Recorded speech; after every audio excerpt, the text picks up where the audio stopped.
इस पार्थिव पूजा में स्त्री तथा पुरुष दोनों का अधिकार है।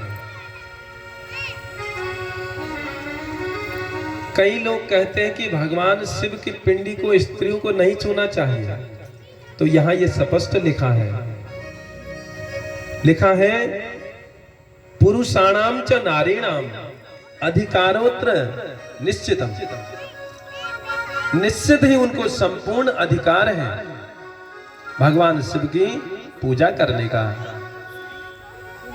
पार्थिव पूजन करने वाले को चाहिए कि वह तड़ाग में, कूप में, किसी जलाशय की निकट जो है वहां से बौबी की मिट्टी लाएं। मिट्टी के ही क्यों विशेष बताया?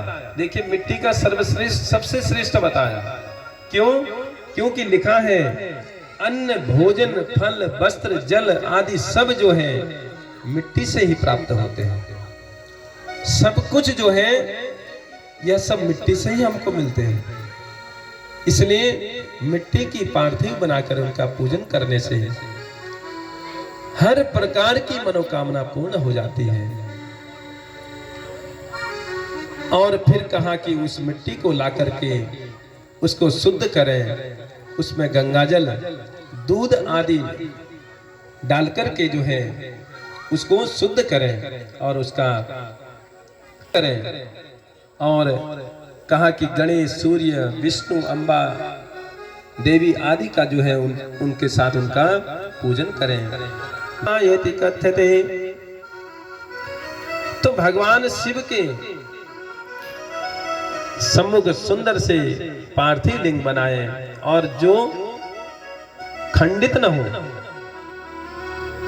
उनको बनाते समय वह खंडित न हो, क्योंकि जो खंडित हो जाते हैं तो फिर उसका फल प्राप्त नहीं होता।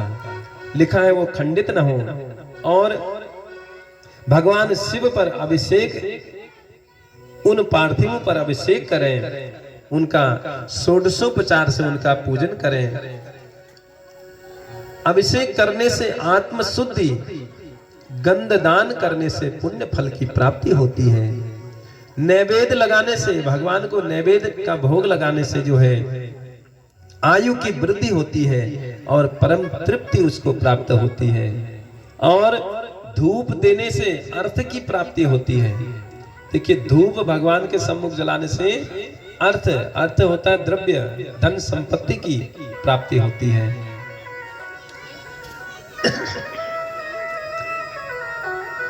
और लिखा है दीपा ज्ञानमवाप्नोति तांबूलाद भोगमाप्नुवात् तस्मान् स्नानादिकं षडकं प्रयत्नेन प्रसादे।